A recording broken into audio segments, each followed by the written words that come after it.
নমস্কার, ক্রেজি অরিন্দম। হাতি আর মানুষের সংঘাত বেড়েই চলেছে।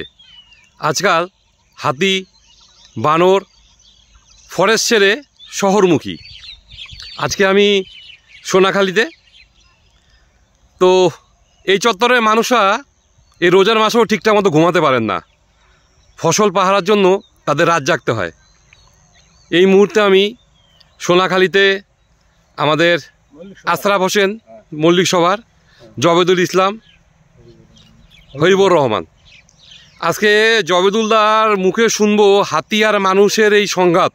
আজকাল ধূপগুড়ি শহরে বানরের সংখ্যা প্রচণ্ড বেড়ে চলছে, কারণটা কি? কারণ প্রথমত যেমন মানুষের সংখ্যা বাড়ছে, তো প্রাকৃতিকভাবে হাতি বানর প্রত্যেকটাই সংখ্যা বেড়ে গেছে। আর এখন এটা হচ্ছে অত্যাধুনিক যুগ, সেই যুগের সঙ্গে তাল মিলিয়ে এরাও যেমন ফরেস্টে যে খাবার নেই এটা ভুল, ফরেস্টে পর্যাপ্ত পরিমাণ খাবার আছে, কিন্তু এরা অভ্যস্ত হয়ে গেছে বাইরে খাবার খেয়ে খেয়ে। যেমন আমি এটা আপনাকে উপমা দেই, ভাত খাইলে অনেকক্ষণ সময় লাগবে, চিরা দই খাইলে অনেকক্ষণ সময় লাগবে, পিৎজা খাইলে অল্প হয়ে যাবে।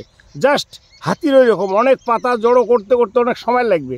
আমাদের বাড়িতে আসলো, পুরো এক বস্তা ধান পাইলো, খাইলো, জাস্ট পিৎজা সমান, সময়ও কম লাগলো, খাইলো, চম্পট দিল, এই এতটুকুই আর কি, অন্য কিছু না।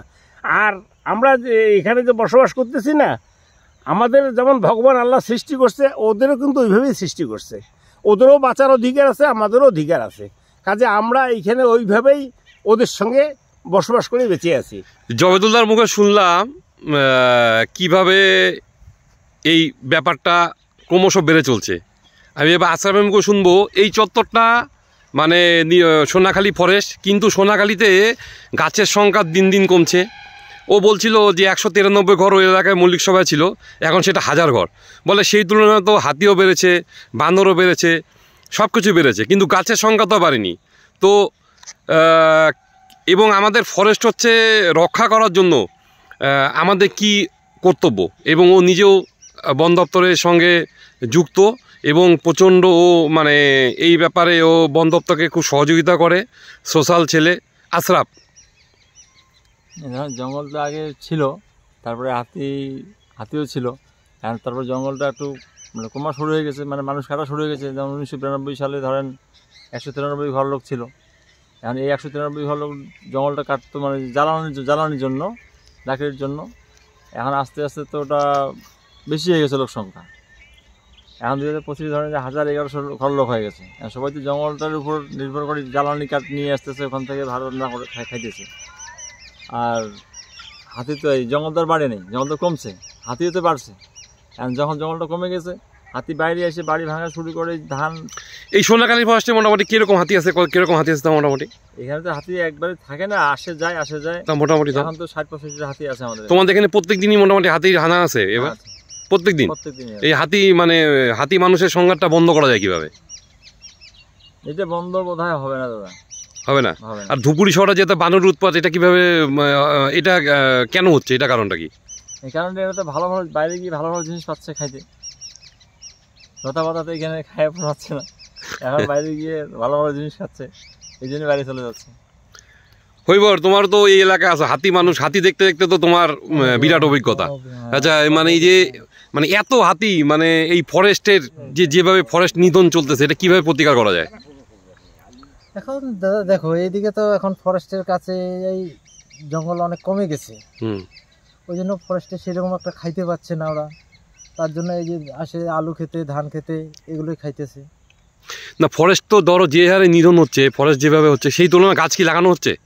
না, সেরকম তো হচ্ছে না, এরকম হচ্ছে না। দেখেন, আজকে সোনাখালীতে এসে জানতে পারলাম যে শহরে কেন বানরের উৎপাত, হাতি কেন ফরেস্ট ছেড়ে বসতিতে হানা দিচ্ছে, এবং এরাও বলতেছে যে আগামীতে হাতি সংখ্যা আরও বাড়বে এবং বানরের সংখ্যা আরও বাড়বে। এবং জবেদুলদার যে আইডিয়াটা দিল, অসাধারণ আইডিয়া। বলছে এইখানে যে খাবারটা হচ্ছে সহজলভ্য না ফরেস্টে, কিন্তু আমি যখন বাইরে যাব আমার খাবারটা কিন্তু সহজলভ্য। এই জন্য হাতিও অনেক সচেতন হয়ে গেছে এবং বানর অনেক সচেতন হয়ে গেছে। দিন বদলাচ্ছে, সময় বদলাচ্ছে, পশু পাখিরাও অনেক ইন্টেলিজেন্ট হয়ে গেছে। তো আমরা চাই বন দপ্তর আগামী দিনে বনের গাছের সংখ্যা যত বাড়ে, যেন ফলের গাছ আরও লাগানো হয় এবং মানুষকে সচেতন করা। যে আশ্রয়ের মতো জবেদুল্লাহর মতো মানুষরা কিন্তু এই অঞ্চলে কিন্তু মানুষকে সবসময় বোঝায় যে গাছ কাটা যাবে না, এবং প্রতিটা মুহূর্তেই কিন্তু ওরা হেল্প করে। এই যে এবং এই কয়েকদিন একটা অজগরও ধরছিল না, এবার কয়েকদিন একটা ফরেস্ট থেকে অজগর এখানে চলে আসছিলো, সেই অজগরটা ওরা উদ্ধার করে বন দপ্তর দিয়েছে। তারপরে একটা কী হচ্ছিল যেন একটা কচ্ছপ না কি একটা হচ্ছিল না, হরিণ হরিণ, মানে যে কোনো জিনিস আমরা এখানে বন দপ্তর পুরো। এবং এই ধরনের মানুষের সংখ্যা কিন্তু খুব বিরল। তো আমার একটাই বক্তব্য যে এইসব মানুষকে বন দপ্তর উৎসাহিত করা উচিত। যদি আমার ভিডিওটা ভালো লাগে তাহলে শেয়ার করবেন। নমস্কার।